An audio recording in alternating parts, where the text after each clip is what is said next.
আলহামদুলিল্লাহ, প্রশংসা আল্লাহ সুবহানাহু ওয়া তাআলার জন্যই, যিনি একমাত্র ইবাদত পাওয়ার উপযুক্ত মহান রব্বুল আলামিন।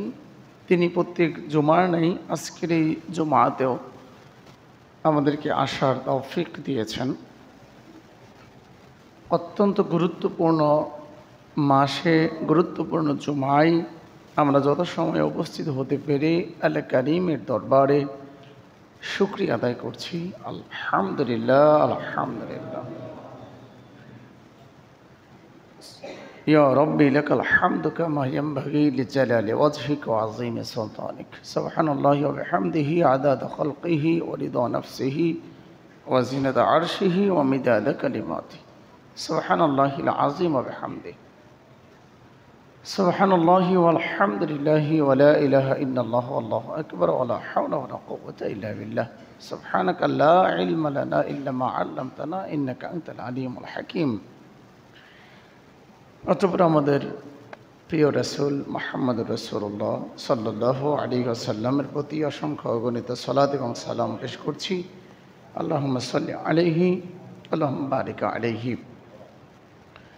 এবং গোটা মুসলিম উম্মার মধ্যে যারা মারা গিয়েছেন, আল্লাহ সুবহানাহু ওয়া তাআলা যেন তাদের সকলকেই কবরের আযাব মাফ করে দেন। আল্লাহুম্মা আমিন। আল্লাহুম্মা সাল্লি আলাইহিম আল্লাহুম্মা বারিক আলাইহিম।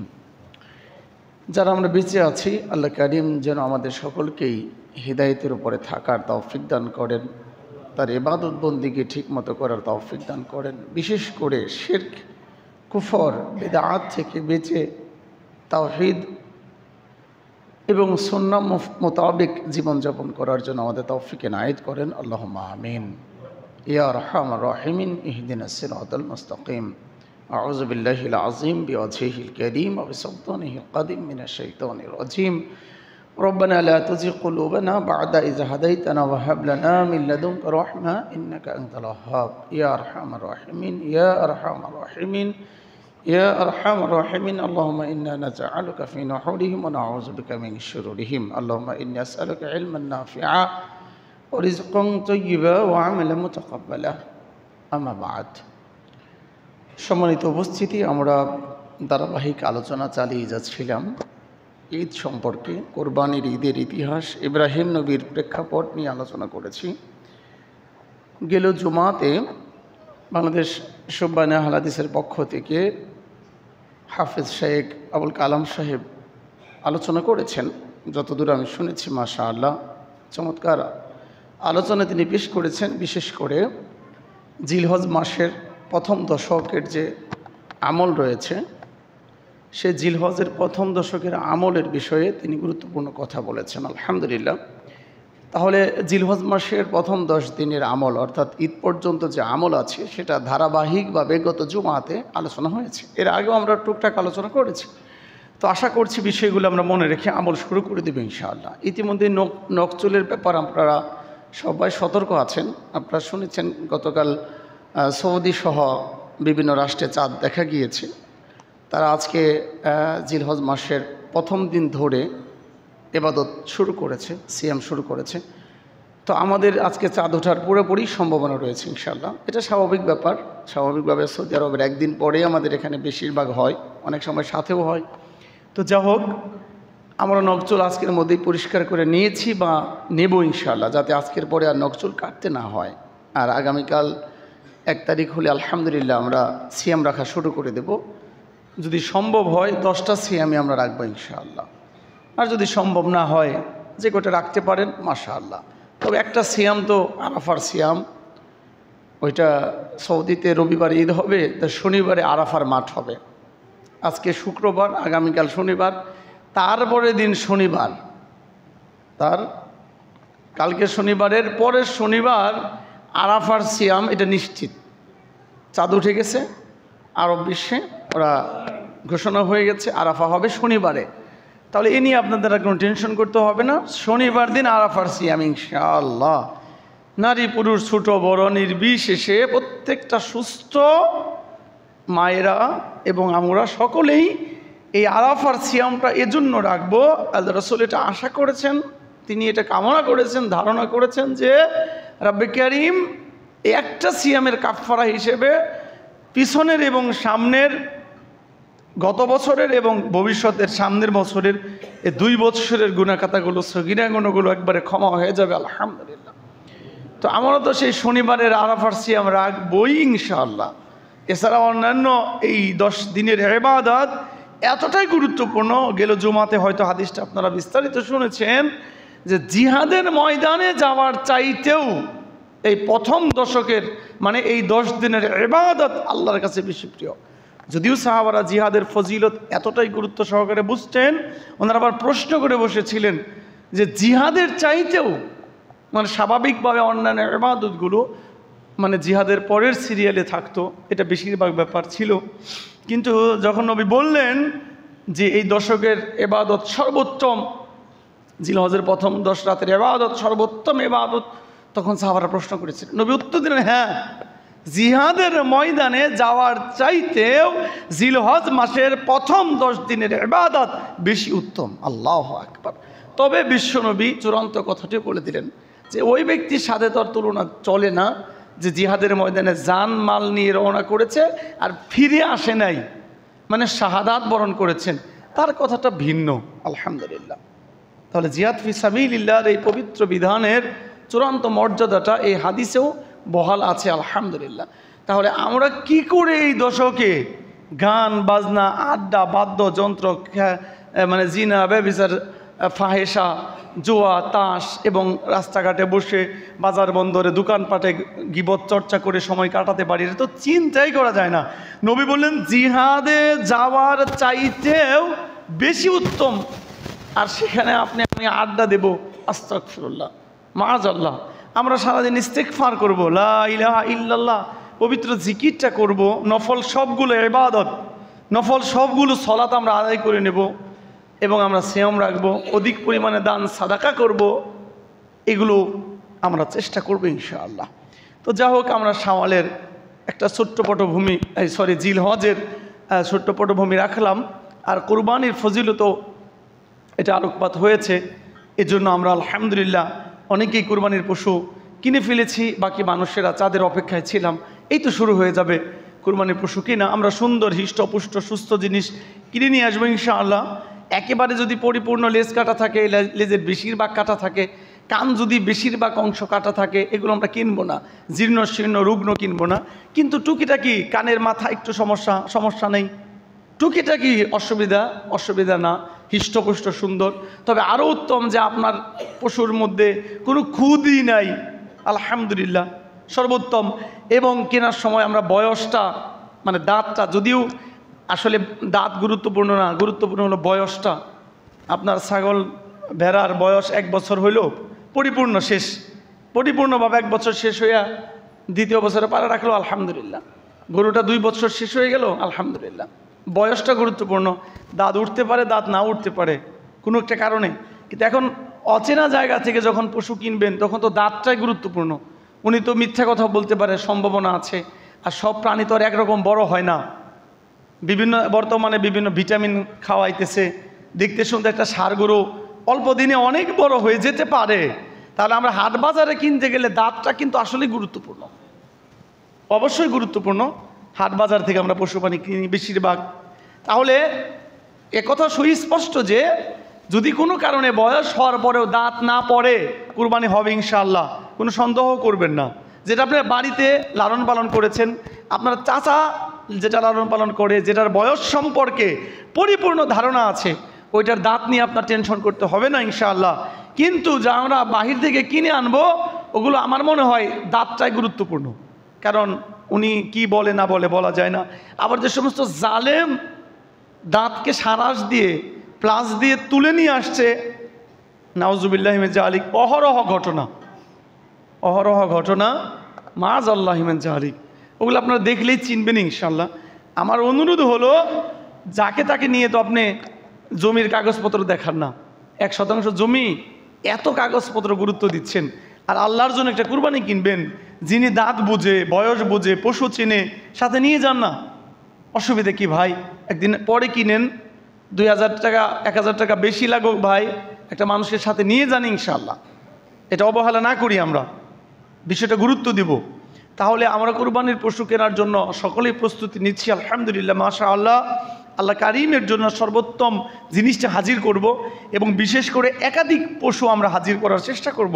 আমি আগেও আপনাদেরকে পরামর্শ দিয়েছিলাম, অনেক বড় একটা গরু কিনে এটার চাইতে আমার মনে হয় উত্তম হবে যদি আপনি একাধিক গরু কিনতে পারেন, পাশে সাথে একটা ভেড়া কিনতে পারেন, একটা খাসি কিনতে পারেন। এটা আমি মনে করি অনেক উত্তম হবে। এটা অনেক বড় একটা প্রাণীর চাইতে একাধিক প্রাণী হলে বেশি ভালো হবে, কারণ যত বেশি পরিমাণে প্রাণী আল্লাহকে আমরা পেশ করতে পারি, কুরবানি করতে পারি। নবীজি অনেক পশু কুরবানি করেছেন মাশাআল্লাহ। এ ব্যাপারে হাদিসে আপনারা পড়েছেন, শুনেছেন, অনেকগুলো প্রাণী একসাথে কুরবানি করেছেন। তাহলে আমি পরামর্শ দেব, যাদের বাজেটটা বেশি আছে আপনারা একটু ছোটো দেখে কিনেন, একাধিক কিনেন। আর অবশ্যই তো আপনি একটা গরু কেনার পরে একটা খাসি অথবা একটা ভেড়া কিনে আনবেন, এটা তো আমার পুরো দাবি, যাদের আল্লাহ পাক পয়সা করি ভালো দিয়েছেন। এবং আমি এটাও পরামর্শ দিয়েছি, অনেক সময় ভাইরা একত্র কুরবানি দেয়। ভাগে কুরবানির ব্যাপারে এখন আপনারা সবাই বুঝছেন আলহামদুলিল্লাহ, যার জন্য আমাদের সমাজে ভাগে কুরবানির চাইতে একাকী কুরবানির প্রচলন অনেক বেড়েছে মাশাআল্লাহ। ভাগের সমস্যাগুলো বুঝতে পেরেছেন। আবার ভাগে কুরবানি দেওয়া না জায়েজ বলার যে কোনো সুযোগ নাই, সেটাও আমি বিস্তারিত আলোচনা করেছি। আমি এটাও পরামর্শ দিয়েছি যে ভাইরা মিলে একটা গরু আনেন, কিন্তু সাথে একটা আপনি আলাদা খাসিও কিনে নিয়ে আসেন 7-8 হাজার টাকার মধ্যে ছোটো দেখে মাশাআল্লাহ। এটা একটা বুদ্ধিমানের পরিচয় যে আমি ভাগে দিতেছি, একা দিতে পারতেছি না, তো ভাগেও দিলাম, আমি অল্প একটা ছোটো দেখে একটা ভেড়া, ছোটো একটা বকরিও কিনে নিয়ে আসলাম। তো আলহামদুলিল্লাহ, এই যে বকরিটা আপনি সরাসরি নিজে এবং পরিবারের পক্ষ থেকে আবার ভাগে দিতেছেন, সেটাও পরিবারের পক্ষ থেকে, যদিও কথাবার্তা আছে। তাহলে এইভাবে আমরা আস্তে আস্তে একা কুরবানি দেওয়া, অধিক পশু কুরবানি দেওয়া, সুন্দর কুরবানি পেশ করা, এগুলোর জন্য এগিয়ে আসতেছি ইনশাআল্লাহ। আল্লাহ কারিম যেন আমাদের এই নেক কাজকে আরও বেশি বর্ধিত করেন, এই কল্যাণজনক কাজটাকে আরও ছড়িয়ে দেন, পবিত্র ঈদের এই মহা নিদর্শনটাকে আল্লাহ পাক যেন ছড়িয়ে দেওয়ার সুযোগ করে দেন। এই ঈদের এত নিদর্শন রয়েছে যে আপনি মাসালার কিতাবে, ফিকির কিতাবে পাবেন যে বিধর্মীদেরকেও আপনি কুরবানির গোশত থেকে দিতে পারবেন। এটা না জায়েজ না। একটা হিন্দু মানুষকে আপনি কুরবানির পশু থেকে গোশত দিতে পারেন, সে যদি খেতে এবং নিতে আগ্রহী হয়ে ওঠে, আপনি তাকে দেন আলহামদুলিল্লাহ। এটা মুসলমানদের উদারতা, মুসলিমদের একটা মানবতা এবং উদারতার একটা আলামত, দিতে পারেন আলহামদুলিল্লাহ। তো যা হোক, তো আমরা নকচুল থেকে শুরু করে একেবারে জিলহজের এই আমলের ব্যাপারে সুম্মা আলহামদুলিল্লাহ আগে অনেক শুনেছি, গত জুমাতে বিস্তারিত, আজকে শিরোনাম। এই পর্যায়ে আমরা এটা রেখে ইব্রাহিম আলাইহিস সালামের ইতিহাসের দিকে যেতে হচ্ছে, যেহেতু আমরা অনেক বড় একটা ইতিহাস টেনে এনেছিলাম, সময়ের সাথে হেরে গিয়ে আমরা সংক্ষিপ্ত করে নিয়েছি, কিন্তু মূল কথাগুলো আমাদের জেনে নিতে হবে।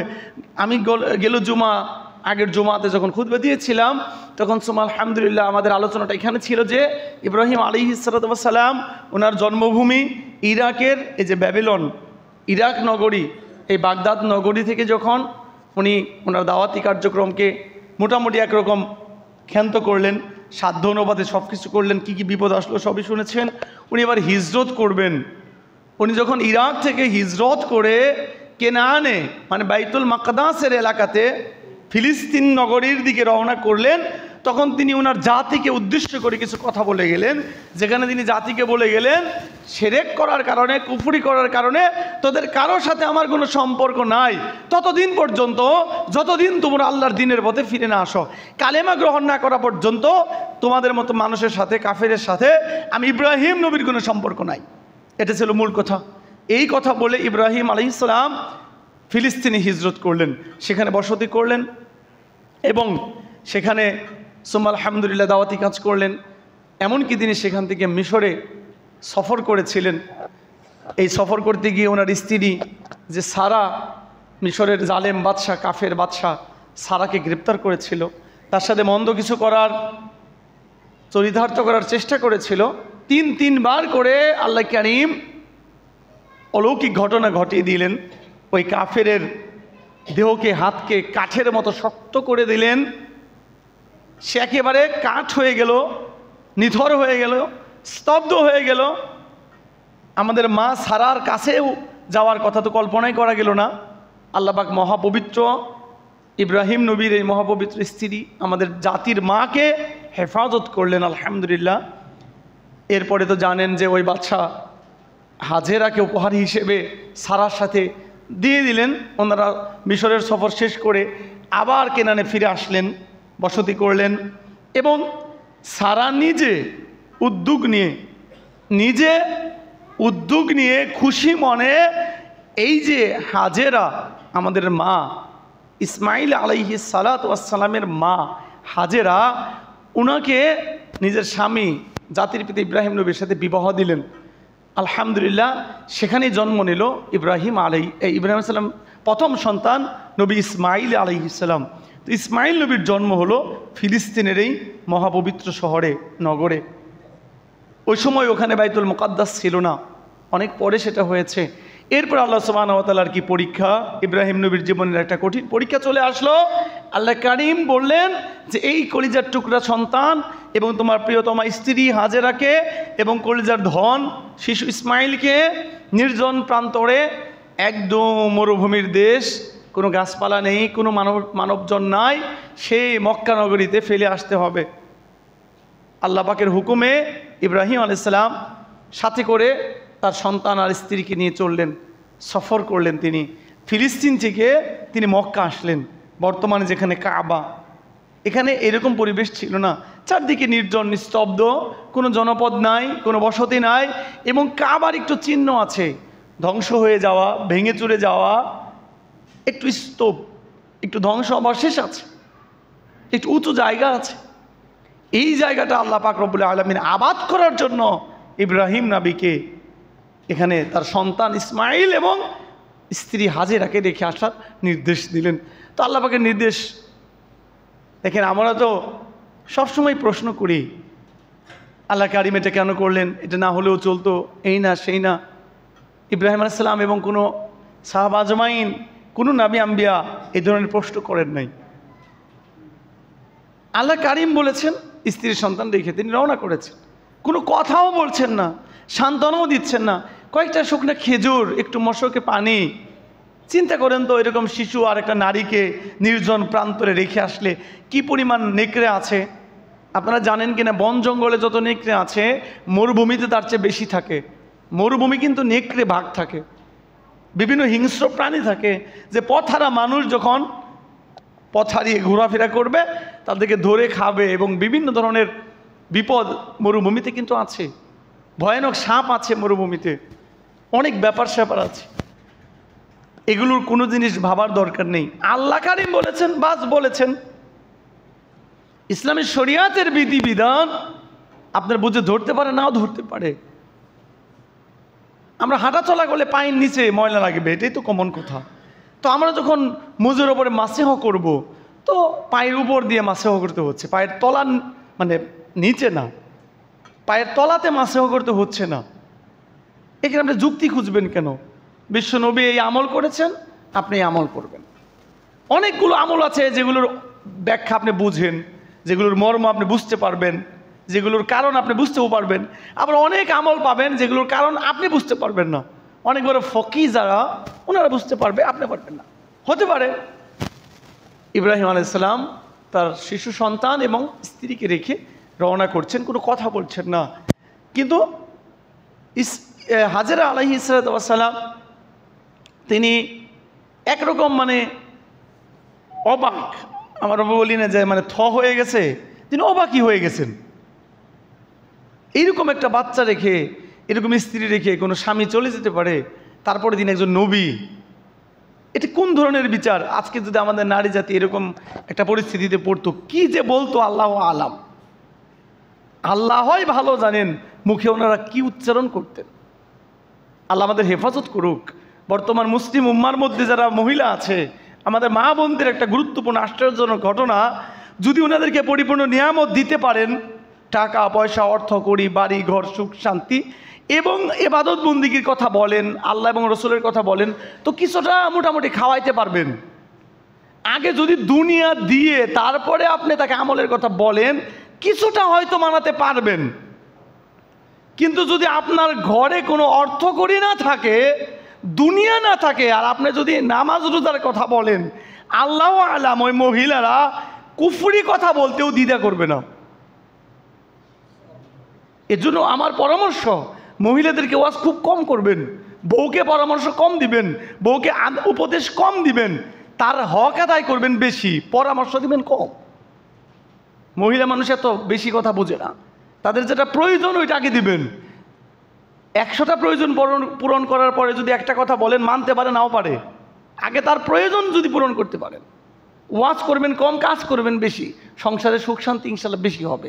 মুখ চালাইবেন কম, হাত চালাইবেন বেশি, জবান বন্ধ করে কাজ করবেন, উপার্জন করবেন বেশি, ইনশাল্লাহ ইনশাল্লাহ সংসারে শান্তি আসতে পারে।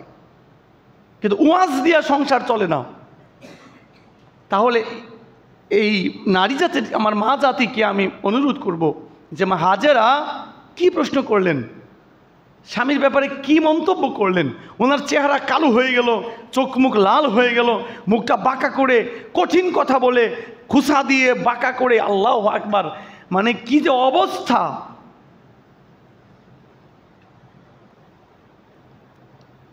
অনেক মানুষের কথার যে ধরন কলিজা পর্যন্ত বের হয়ে আসে। এই ধরনের কোনো কথাই মা হাজেরা বলেন নাই। অত্যন্ত বিনয়ের সাথে নিজের স্বামীর প্রতি, নবীর প্রতি সম্মান রেখে, ইজ্জত রেখে, বিনয়ের সাথে শুধু এই কথাটুকু জানতে চেয়েছিলেন যে আপনি যে এই বাচ্চাটাকে এবং আমাকে নির্জন প্রান্তরে রেখে চলে যাচ্ছেন, স্বামী গো, এটা কি আপনি নিজের পক্ষ থেকে রাগ হয়ে আমাদেরকে রেখে গেলেন, না আল্লাহ তাআলার আদেশে রেখে গেলেন? উনি কিন্তু স্বামীর উপরে অভিযোগ দেওয়ার জন্য না, তখনও পর্যন্ত উনি ভাবলেন যদি আমার স্বামী আমার উপর রাগ হয় তাহলে তো আমি ধ্বংস হয়ে যাব। উনাকে ফেলে রেখে চলে যাচ্ছে, তারপরেও নিষ্পাপ সন্তানকে ফেলে যাচ্ছে। মহিলারা তো মানুষ খুন করতেও দ্বিধা করবে না, শিরক করতেও দ্বিধা করবে না যদি বাচ্চার কিছু হয়।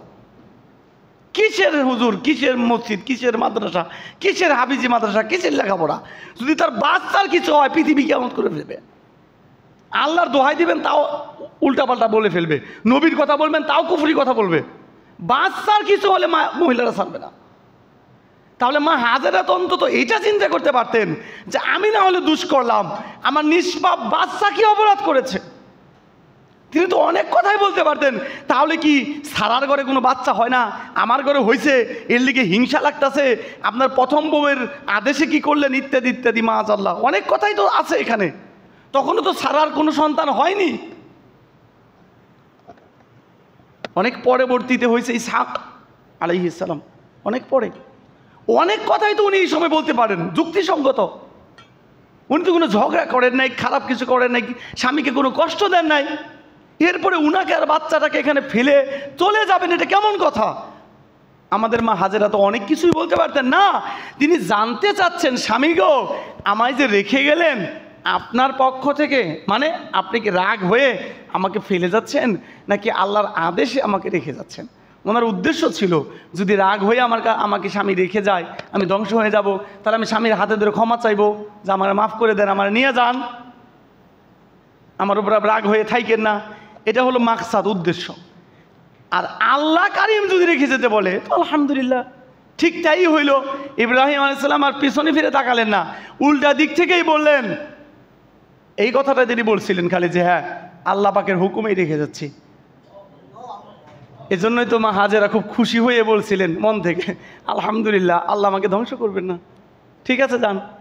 আল্লাহ পাকের হুকুমে যদি আমায় আপনি রেখে যান তো যেতে পারেন, আমার আর টেনশন নাই। তার মানে আপনি আমার উপরে বেজান না আর কি। স্বামী যদি বেজান না থাকে, এটা তো আমার সবচেয়ে বড় সফলতা। আপনি খুশি আছেন, বাস এনাফ। আর আল্লাহ পাক যদি আমাকে রেখে যেতে বলে, দেখেন এই মায়ের আল্লাহ কারিমের সাথে এই সম্পর্কটা ছিল যে আমি আল্লাহর সাথে এমন কিছু করি নাই যে আল্লাহ আমারে বিচার স্বরূপ লাঞ্ছনা আর শাস্তি স্বরূপ ফাইলে যাইব, এরকম কিছু করি নাই। নিশ্চয় আল্লাহর কোনো উদ্দেশ্য আছে। এই জন্য তো তিনি এটা বলতে পারছেন, যদি আল্লাহর হুকুমে রেখে যান আলহামদুলিল্লাহ, আল্লাহ কারিম আমাকে আমার বাচ্চাটাকে ধ্বংস করবেন না। আজকে ঠিকই তো আমাদের মা সারার কথা এতটা আলোচনা হয় না, মা হাজেরার কথাই তো আলোচনা হয়। আমাদের মা সারার আলোচনা ইতিহাস তো কাবাতে নাই। আমাদের মা হাজেরার কথাই তো কাবাতে, সাফা মারওয়ার দৌড়াদৌড়ি তো মা হাজেরার ব্যাপার। জমজম কূপের উৎপত্তি তো মা হাজেরার কারণে, মা সারার কারণে নয়। আল্লাহু আকবার। কিয়ামত পর্যন্ত এই জমজম থাকবে, কিয়ামত পর্যন্ত সাফা মারওয়াতে দৌড়াতে হবে। এর সমস্ত কারণে তো মা হাজেরা, তো আল্লাহ কারিম মা হাজেরাকে অনেক সম্মানিত করতে চেয়েছেন। আল্লাহ কারিম শিশু ইসমাইলকে এই মক্কা নগরীতে, আরবের ভূমিতে অনেক সম্মানজনক অবস্থানে আল্লাহ নিতে চেয়েছেন। এবং সেই ইসমাইলের রক্ত থেকে, বংশ থেকে আখিরি পয়গম্বর মুহাম্মদ আরবি সাল্লাল্লাহু আলাইহি ওয়াসাল্লাম আসবেন, এটাই আল্লাহ কারিমের ইচ্ছে ছিল। এবং কাবা আবাদ হবে, কাবা নির্মাণ হবে এই ইসমাইলের হাতে, বাবা ইব্রাহিমের সাথে। নবী ইসমাইল নিজের চোখ দিয়ে দেখতে পারবেন জান্নাতের দুইটা পাথর, হাজর আসওয়াদ এবং মাকাম ইব্রাহিম। তিনি জমজমের পানি পান করবেন। তিনি কেন কেনানে থাকবেন? আল্লাহ কারিম শিশু ইসমাইলকে জমজমের পানি খাওয়ানোর জন্য সিদ্ধান্ত নিয়েছেন। তিনি কেনানে থেকে কি করবেন? তাহলে দেখেন, আমরা তো ভবিষ্যৎ জানি না ভাই। আমার জীবনে কেন এই ব্যর্থতা আসলো? কেন আমি লাঞ্ছিত হলাম? কেন আমি ছোট হয়ে গেলাম? কেন আমি ব্যর্থ হয়ে গেলাম? কেন আমি ফেল করলাম? কেন আমি জীবনে ধাক্কা খাইলাম? কেন আমি এখানে আটকা পড়লাম? এইটা তো আমি জানি না। এমন তো হতে পারে আল্লাহ কারিম অনেক বড় সম্মান দেওয়ার জন্য, অনেক বড় পুরস্কার দেওয়ার জন্য আপনাকে থামিয়েছেন, আপনাকে দুঃখ দিয়েছেন, আপনাকে পরীক্ষা করছেন। তো তাই হইল, নবী ইব্রাহিম চলে আসলেন শিশু ইসমাইলকে, মা হাজেরাকে সেখানে রেখে। এরপরে তো বুঝতেই পারেন পরিস্থিতিটা কি, নবী ইব্রাহিমের কাছে কেমন লাগতেছে। প্রত্যেকটা পিতা এবার কল্পনা করেন যে এরকম বয়সের, ৮৬ বছর বয়সে সন্তান হইল, সন্তান কি সুন্দর ফুটফুটে, আল্লাহু আকবার। কেমন যে চেহারা ছিল নবী ইসমাইলের, কেমন যে সূরত সিরাত ছিল, দেখতে যে কত সুন্দর ছিল, আল্লাহু আকবার। কল্পনা করেন তো, এরকম বাঘের মুখে নির্জন মরুভূমিতে জনমানবহীন জায়গাতে ফেলে পিতা চলে আসছেন। ওনার কি হৃদয়ের মধ্যে কোনো রকম লাগছে না? অনেক কিছু ঘটে যাচ্ছে অন্তরে।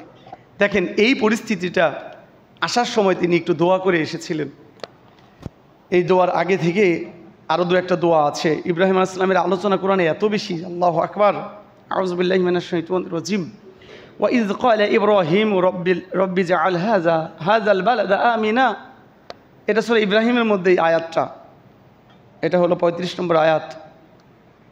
আল্লাহ কারিমের কাছে ইব্রাহিম আলাইহিস সালাম দোয়া করলেন, আল্লাহ এই শহরকে তুমি নিরাপত্তা দান করো, নিরাপদ নগরী বানিয়ে দাও। ওয়াজনুবনি ওয়া বানিয়া আন না'বুদাল আসনাম। আমাকে এবং আমার এই বাচ্চা বংশধরকে তুমি মূর্তি পূজা থেকে রক্ষা করিও।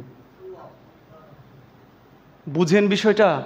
ইব্রাহিম নবী কেন মূর্তি পূজা করবেন? কোনো নবীর তবিয়তের মধ্যেই নাই শিরক, সম্ভব না এটা। কোনো নবী শিরক করবেন এটা সম্ভবই না। মানে আল্লাহ তরফ থেকে এটা অটো দেয়া আছে, ওনার অন্তরে এরকম বিষয় আসবেই না। নবী ইসমাইলের মতো একজন জলিল কাদার নবী, নবী ইসহাকের মতো নবী, ইসহাক থেকে ইউসুফ, ইয়াকুব থেকে ইউসুফ, ইনারা কি করে আবার শিরক করবে? অথচ মূর্তি পূজার এই শিরকটা এত ভয়াবহ, এবং মুসলিম উম্মার মধ্যে আমাদের নবীও এই ব্যাপারটা এতই দুশ্চিন্তা করে গেছেন যে আমরাও মূর্তি পূজারী হয়ে যাব, মূর্তি পূজকদের সাথে মিশে যাব। কত শত বছর আগে ইব্রাহিম নবী দোয়া করলেন, আল্লাহ গো, আমার এবং আমার বাচ্চাদেরকে তুমি মূর্তি পূজা থেকে বাঁচায়ো। রব্বি ইন্নাহুন্না আযলালনা কাসীরাম মিনান নাস। আল্লাহ গো, এই মূর্তিগুলো, এই দেবদেবীগুলো কত মানুষকে যে পথভ্রষ্ট করেছে। আজকে মূর্তিকে সম্মান করতে, ভাস্কর্যর নাম দিয়ে সম্মান করতে, বিভিন্ন স্ট্যাচু, বিভিন্ন ধরনের ইংরেজি, বাংলা, উর্দু, হিন্দি নাম দিয়ে দিয়ে মূর্তি পূজার এই আয়োজন মুসলমানদের ঘরে, রাস্তাঘাটে, অন্দরে বন্দরে সব জায়গায় একাকার হয়ে আছে। মোবাইলে মূর্তি পূজা, একেবারে কার্টুন থেকে শুরু করে কি দেখবে আপনার বাচ্চা, ঠাকুরমার ঝুলি থেকে শুরু করিয়া এমন কি আছে যেটার মধ্যে মূর্তি পূজা নাই, দেবদেবীদের নাম নাই, কি ভূত পেট কি হচ্ছে, এগুলো দেখতে দেখতে পোলাপানের মগজ একেবারে মূর্তির জগতের মধ্যে ঢুকে গেছে। ভূত পেত এই ধরনের মানে দেব দেবীর নাম শুনতে শুনতে মুসলমানদের এই বাচ্চা কাচ্চাগুলার আমার মনে হয় না যে জানে না দেখে না এরকম বাচ্চা কোথাও আছে। কমন হয়ে গেছে, এগুলো আর আগের মতো খারাপ লাগে না। আপনার ঘরের মধ্যে যে বাচ্চারা এই কার্টুন দেখে, কার্টুনে যে দেব দেবীদের নাম বলা হয়, বারবার তাদেরকে ডাকে ওই কার্টুনের মধ্যে চিৎকার করে তাদেরকে সাহায্য চায়, তাদের নামে দেবদেবীর কথা উল্লেখ করে, আপনি আমি পাশে থাকি, কষ্টটাও লাগে না, কষ্টও লাগে না। যেখানে তো দেব দেবীর নাম উল্লেখ হচ্ছে, পূজার কথা উল্লেখ হচ্ছে, এরকম ভূত প্রেতের কথা উল্লেখ হচ্ছে, কষ্টও লাগে না। ইব্রাহিম নবী দোয়া করেছেন, আমি আর আপনি তো দোয়া করি না। ইব্রাহিম নবী আশঙ্কা করেছেন যে প্রতিপালক এই দেব দেবী মানুষকে পথভ্রষ্ট করে, আমাকে আমার বাচ্চাদেরকে পূজা থেকে রক্ষা করুক। আমরা আল্লাহর কাছে এগুলো ফরিয়াদ করব। যাও, আলোচনা ওদিকে না নেই, মূল দোয়াটুকু বলে শেষ করে দিচ্ছি, সময় খুবই কম। ইব্রাহিম আলাইহিস সালাম তার বাচ্চা এবং স্ত্রীকে রেখে যখন চলে আসবেন, বুঝেন না কলিজাটা কেমন হচ্ছে, চোখ দুইটা তখন কেমন ছিল আপনি কল্পনা করেন। এত বয়সে বাচ্চা হয়েছে, আল্লাহু আকবার। স্ত্রী সন্তানের প্রতি আমরা কতই না আবেগী, কতই না দুর্বল, তাদের প্রতি ভালোবাসা প্রেম মমতা আল্লাহ ঢেলে দিয়েছেন অন্তরে। আর নবীদের তো কোনো কথাই নাই, তারা একাধিক স্ত্রী লালন পালন করেছেন, তাহলে তাদের মনটা আল্লাহ কত বড় করেছেন, সবর ধৈর্য কত বেশি ছিল, ভালোবাসা কত বেশি ছিল তাদের। আমরা একটাই পরিবার কন্ট্রোল করতে পারছি না, রাগ হয়ে যাচ্ছি। আর নবী রাসূলেরা প্রায় প্রত্যেক নবী পয়গম্বরেরা অনেক অনেক পরিবারকে, একাধিক স্ত্রীকে কিভাবে পরিচালনা করেছেন, তার মানে ধৈর্য সবর ঈমান এবং ভালোবাসার পরিমাণ অবশ্যই আমাদের চেয়ে ঢের বেশি ছিল, এটা আমরা নিশ্চিত বলতে পারি। তো সন্তানের জন্য, স্ত্রীর জন্য কেমন লাগতে পারে। তিনি ফেরার সময় আল্লাহ কারিমের দিকে তাকিয়ে, আসমানের দিকে তাকিয়ে দোয়া করেছিলেন। এই দোয়াটুকু তর্জমা করছি, রব্বানা ইন্নী আসকানতু মিন যুররিয়্যাতি বিওয়াদিন গায়রি যী যারইন ইনদা বাইতিকাল মুহাররাম। প্রতিপালক হে, অবশ্যই আমি বসতি করে গেলাম আমার এই পরিবারের জন্য একটা নির্জন প্রান্তরে। আমি আমার স্ত্রী পরিবার, আমি আমার স্ত্রী সন্তানের বসতি এই রকম নির্জন মরুভূমির প্রান্তরে, জনমানবহীন এইরকম জায়গাতে, জনশূন্য জায়গাতে বসতি রেখে গেলাম, তাদেরকে রেখে গেলাম ইনদা বাইতিকাল মুহাররাম, রব্বে করিম আপনার মহা সম্মানিত কাবার পাশে তাদের বসতি করে গেলাম। আপনি বাড়িঘর কিনবেন, জায়গা জমিন কিনবেন, মসজিদ ভিত্তিক, মাদ্রাসা ভিত্তিক, যাত্রাবাড়ি মাদ্রাসাকে কেন্দ্র করে ওই শহর গড়ে উঠেছে, পাঁচরুখী মাদ্রাসাকে কেন্দ্র করে শহর গড়ে উঠেছে, জামিয়া কাসিমাকে কেন্দ্র করে ওই এলাকা শহরও হয়ে গেছে। তাহলে মাদ্রাসা কেন্দ্রিক শহর হবে, মাদ্রাসা কেন্দ্রিক বসতি হবে, এমন জায়গায় আমাদের জমি কিনতে হবে, বাড়িঘর করতে হবে যেখান থেকে বাচ্চারা মাদ্রাসা এবং মসজিদে সহজে যেতে পারবে, ওইরকম পরিবেশ। তাহলে যেখানে মাদ্রাসা থাকবে, আশেপাশে আলতু ফালতু পরিবেশ থাকবে না, এটাই কমন কথা। অন্য এমন কোনো প্রতিষ্ঠান সেখানে হতে দেবে না যেটা মাদ্রাসার পড়াশোনার ক্ষতি হবে, এটা কমন কথা। ইব্রাহিম নবী বললেন, আল্লাহ তোমার পবিত্র ঘরের পাশে রেখে গেলাম, রব্বানা লিয়ুকিমুস সালাহ ফাজআল আফিদাতাম মিনান নাস তাহবি ইলাইহিম ওয়ারযুকহুম মিনাস সামারাতি লাআল্লাহুম ইয়াশকুরুন। প্রতিপালক, যেন আমার এই সন্তানেরা লিয়ুকিমুস সালাতা, যেন আমার এই সন্তানেরা, আমার বংশধরেরা সালাত কায়েম করতে পারে। সুবহানাল্লাহ। এখনো ইসমাইল শিশু, কি দোয়া করলেন, আমি এই নির্জন প্রান্তরে রেখে গেলাম, কারণ হলো এখানে তোমার ঘর, আমি এজন্যই রেখে গেলাম যেন আমার বাচ্চারা, আমার বংশধরেরা সালাত কায়েম করে, সালাত কায়েম করে। আপনার আর আমার উদ্দেশ্যগুলো বাচ্চাদের ব্যাপারে তো এরকম হয় না। আল্লাহ গো, তুমি মানুষের অন্তরকে আমার এই পরিবারের দিকে ঝুঁকিয়ে দিও। মানুষ যখন সালাত পড়বে, অন্য মুসল্লিরা বুঝতে পারবে তার চোখের পানি পড়ছে কেন, সে কেন নির্জনে দোয়া করছে। হয়তো তার ঘরে চাউল নেই, সে কষ্টে আছে, একজন পরহেজগার নামাজি আল্লাহওয়ালা মানুষ আল্লাহর ঘরে এসে ইবাদত বন্দেগি করে এবং বাহিরের সময় প্রচুর পরিমাণে কাজ করে, অন্য মুসল্লিরা তাদের দিকে অবশ্যই একটু খেয়াল রাখে যে আমার এই মুসল্লিটা, আমার এই ভাইটা 5 ওয়াক্ত নামাজ পড়েও এই পরিশ্রম করে, তার প্রতি মানুষের মনটা অবশ্যই নরম থাকবে।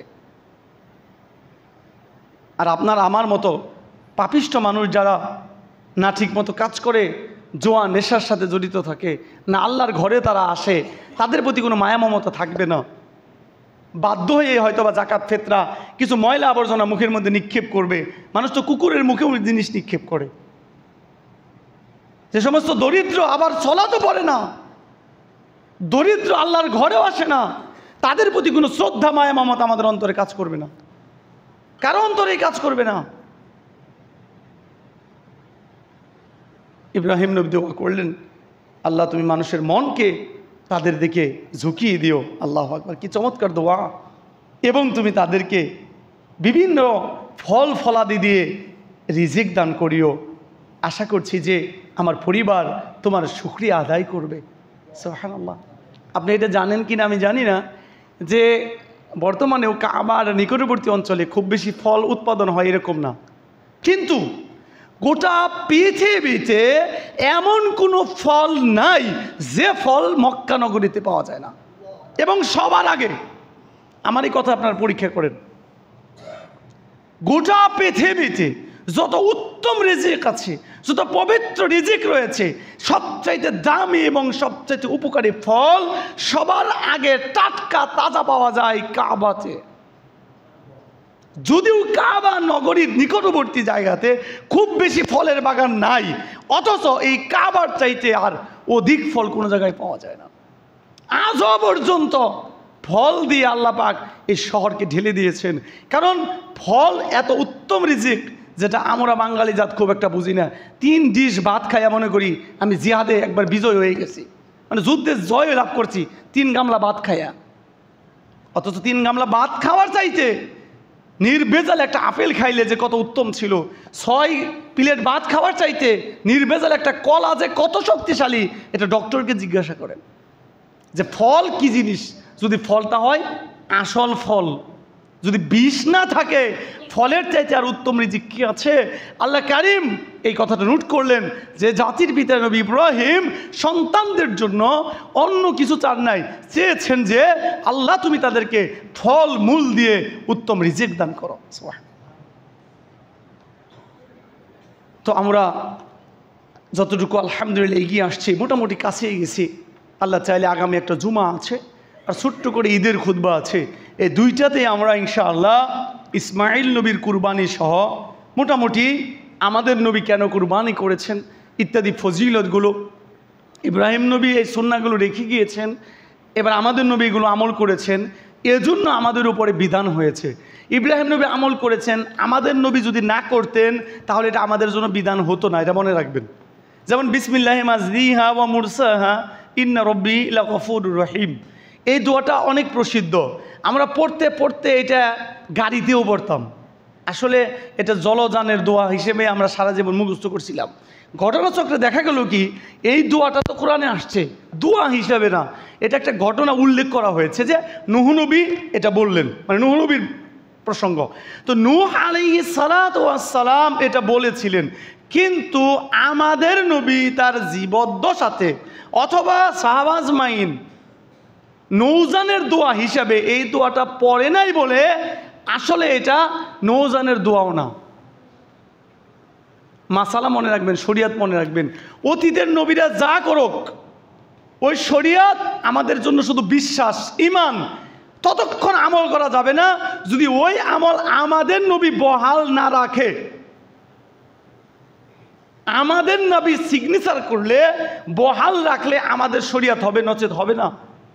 তাহলে ইব্রাহিম নবীর পক্ষ থেকে কোরবানির সূচনা হয়েছিল, মানে পশু পাখি, এই যে কোরবানির সিস্টেমটা ইত্যাদি ইত্যাদি, ঠিক আছে। আমাদের নবী এই সুন্নাহ পালন করে গিয়েছেন বলে আরও মজবুত হলো, আলহামদুলিল্লাহ। এখন আমরা আমল করব আমাদের নবীর শরিয়াত হিসেবে, কোরআন এবং সুন্নাহর শরিয়া হিসেবেই আমরা পশু প্রাণী কোরবানি করবো, আলহামদুলিল্লাহ। তাহলে ওই রকম কৃপণ মানুষ যারা পয়সা কড়ি থাকার পরেও এমন জীর্ণ শীর্ণ রোগা কুরবানি হাজির করবে, পয়সা কড়ি থাকার পরেও বড় কুরবানি আনবে না, একাধিক কুরবানি আনবে না, আল্লাহ কারিম যেন তাদের অন্তরের এই কৃপণতাকে দূর করে দেন। আল্লাহুম্মা আমিন। আমরা গেল জুমার আগের জুমাতে সালাবা বিন হাতিবের যে ঘটনা শুনে খুব মর্মাহত হয়েছি, যে এত সম্পদ হয়েছিল, আল্লাহ সেই সম্পদ গ্রহণ করেন নাই। আমাদের যেন অন্তরটা এরকম শক্ত না হয়ে যায়, আল্লাহ কারিমের কাছে সেটা ফরিয়াদ করছি। সম্মানিত উপস্থিতি, এই যে আমলের কথাগুলো আমি পরপর আলোচনা করেছি, আলহামদুলিল্লাহ প্রত্যেক ফরজ সলাতের পরে আমরা 33 বার একবার কালেমা তাওহীদ লা ইলাহা ইল্লাল্লাহর আমলটা করছি, এটা বহাল থাকবে। এর পাশাপাশি মাত্র 10 বার সুবহানাল্লাহ, 10 বার আলহামদুলিল্লাহ, 10 বার আল্লাহু আকবার, এই আমলটা ছাড়বো না ইনশাআল্লাহ। কারণ বিশ্বনবী বলেছেন, এটা সহিহ আবু দাউদের হাদিস, একদম পাক্কা সহিহ হাদিস, আবু দাউদের মধ্যে আসছে, বিশ্বনবী বলে গিয়েছেন এই আমলটা যে করবে, যে আমল করবে তার জান্নাত নিশ্চিত হয়ে যাবে। আলহামদুলিল্লাহ। তো 10 বারে আমরা এক ওয়াক্তে মাত্র 30 বার পড়বো সুবহানাল্লাহ 10 বার, আলহামদুলিল্লাহ 10 বার, আল্লাহু আকবার 10 বার। তো ফজরে থেকে শুরু করে এশা পর্যন্ত 5-30-এ 150 বার। বিশ্বনবী বলছেন, দেখো গো, তোমরা তো জবানে বললা 150, আর মিজানের পাল্লায় আমল নামাতে লেখা হবে 1500। আমরা উচ্চারণ করব 150 বার, লেখা হবে 1500 বার। সুবহানাল্লাহ। বিশ্বনবী বললেন আরেকটা আমল আছে, সেটা হলো ঘুমানোর সময় তোমরা যে আমলটা করো 33, 34, আল্লাহু আকবার 34, আর সুবহানাল্লাহ আলহামদুলিল্লাহ 33, এই আমল ঘুমানোর সময় তোমরা করো। এটার ফজিলত হলো নিশ্চিত জান্নাত। এবং তোমরা জবানে বলেছ 100 বার, আমল নামাতে আসবে 1000 বার হিসেবে। সুবহানাল্লাহ। এবার বিশ্বনবী বললেন, দেখো এই আমল দুইটা কত না সহজ। আসলে তো 10 এটা তো কয়েক মানে 1 মিনিটও হয়তো বা লাগবো না, অল্প সময়, সহজ, আর সময় মাত্র 100 বার। ফজিলত কত বেশি, নিশ্চিত জান্নাত। আবার 150 জায়গায় 1500, 100 জায়গায় 1000 ফজিলত মানে লেখা হয়। নবী বলেন, দেখো এরপরেও এই দুইটা আমলকারীর সংখ্যা খুবই কম হবে। সাহাবারা অবাক হলেন, এত ফজিলত, এত সহজ, আমলকারী কেন কম? নবী বললেন, সলাতের মধ্যে শয়তান এসে তোমাদেরকে এই কাজের কথা, ওই কাজের কথা অনেক কিছু স্মরণ করিয়ে দিবে, সালাম ফিরিয়ে দ্রুত চলে যেতে চাইবে। তাই তো আমরা করতেছি, না জানি কত কাজ আছে।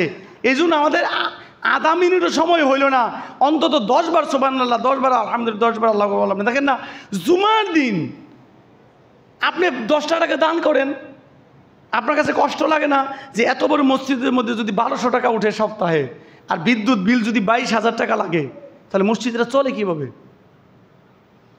এতগুলো মুসল্লি মিলে যদি আমরা 1200 আর 1300 টাকা দেই, আর কারেন্ট বিল যদি 22,000 টাকা মাসে হয়, তাহলে বছরে বর্ত কি বলতে এই মসজিদটা চলবে কিভাবে? কেন আপনি কি 10 টাকাও দিতে পারলেন না? এক সপ্তাহ পরে এসে কি 50 টাকার নোট মসজিদে দিতে পারলেন না? 20 টাকাও দিতে পারলেন না? দিলেন তো নাই, উইঠা চইলা যাওয়াতে আরো 5 জন মুসল্লি দিতে পারলো না। কেন? আপনার এত কি কাজ আছে? এত জরুরি বিষয় কি আছে আপনার জন্য? আস্তাগফিরুল্লাহ। বিষয়টা দুঃখজনক, এই জন্য কত প্রসঙ্গে চলে এসেছে। নবী বললেন, এরকম শয়তান এসে তাড়াহুড়া দেখাবে, মানুষ চলে যাবে, আমলটা আর করবে না। এবং শোয়ার আগে এই কাজ সেই কাজ, এই কথা সেই কথা ঠিকই বলতে পারবে, ওই জিকির করতে যে ঘুমায়া যাইব, মানে সুবহানাল্লাহ কইতে শুরু করলে ঘুম, এটা শেষ হইব না। এই কথা আমি বলি নাই, এই কারণ দুইটা নবী বলে গেছে। সুবহানাল্লাহ। যা হোক, সম্মানিত উপস্থিতি, আল্লাহ কারিমের কাছে ফরিয়াদ করছি, আমরা নবী ইব্রাহিম থেকে শুরু করে এসে আমাদের নবী পর্যন্ত যত গুরুত্বপূর্ণ কথাগুলো আলোচনা করেছি, এখান থেকে যেটা আমাদের জন্য শিক্ষণীয়, মনে রাখার মতো, আল্লাহ কারিম যেন সেটা তৌফিক ইনায়েত করেন। আল্লাহ লিটন এই কনার আব্বাই, জি জি।